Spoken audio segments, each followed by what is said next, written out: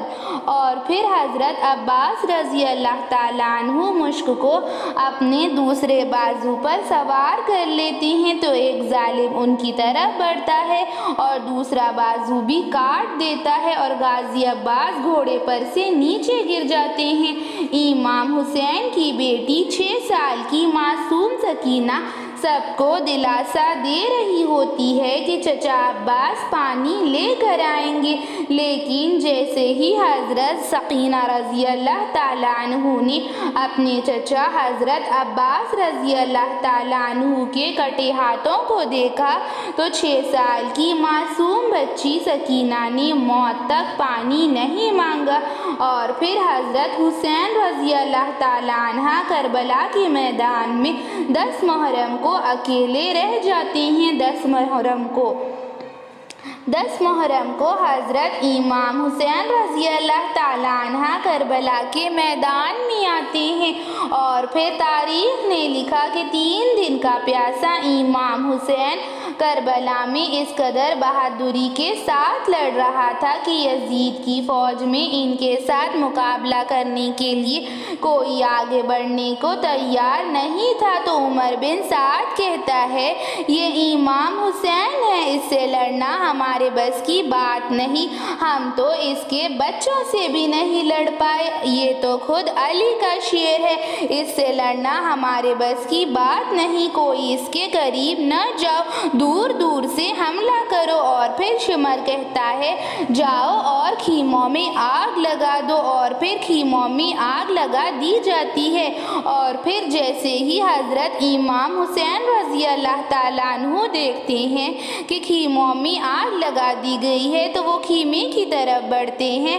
تو عمر بن سعد کہتا ہے جس کے پاس جو ہو حضرت امام حسین پر حملہ کرو، جس کے پاس تیر تھا انہوں نے تیر برسائے، کئیوں نے نیزے برسائے، کئیوں نے پرچھیاں برسائی، اور جس کے پاس برسانے کے لیے کچھ نہیں ہوتا تو وہ کربلا کی گرم مٹی اٹھاتا اور امام حسین رضی اللہ تعالیٰ عنہ پر برساتا، اور پھر حضرت امام حسین رضی اللہ تعالیٰ عنہ گھوڑے پر سے گر گئے۔ تاریخ نے لکھا کہ حضرت امام حسین رضی اللہ تعالیٰ عنہ اس قدر زخمی ہو گئے تھے کہ دور سے ان کا جسم نظر تک نہیں آتا تھا۔ حضرت امام حسین رضی اللہ تعالیٰ عنہ کہتے ہیں اے اللہ، اس 3 دن کے پیاسے نواسہ رسول امام حسین کی جنگ دیکھ۔ تو غیب سے آواز آتی ہے اے حسین، تمہارا اللہ تم سے راضی ہے،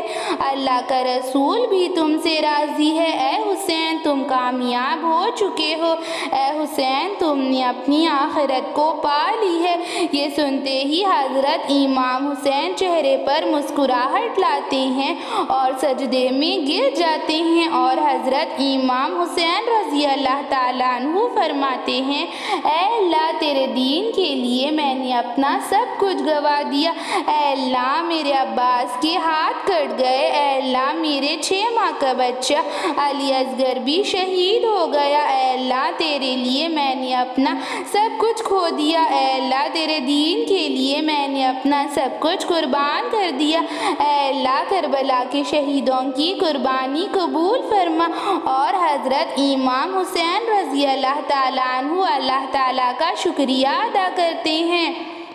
اور فرماتے ہیں اے اللہ تیرا لاکھ لاکھ شکر ہے، اے اللہ میں تیرا شکر گزار بندہ ہوں کہ تو نے اس عظیم قربانی کے لیے اپنے اس نواسۂ رسول حسین کو چنا۔ اور پھر حضرت حسین رضی اللہ تعالیٰ عنہ کی دردناک شہادت ہو جاتی ہے اور پھر اہل بیت اکیلی رہ جاتی ہے۔ اہل بیت پر اللہ تعالیٰ کے سوا مدد کرنے والا ان کا کوئی نہیں رہتا، اور پھر اہل بیت کی خواتین کے خیموں میں آگ لگا دی جاتی ہے، اور پھر بی بی سکینہ کے دامن میں آگ لگتی ہے تو وہ بھاگتی ہوئی باہر آتی ہے تو ایک ظالم ان کے کان کے زیور اتار دیتا ہے اور انہیں زور کا تھپڑ لگا دیتا ہے۔ ایسی ہی اسلامک ویڈیوز کے لیے چینل کو سبسکرائب کریں، لائک اور شیئر کریں۔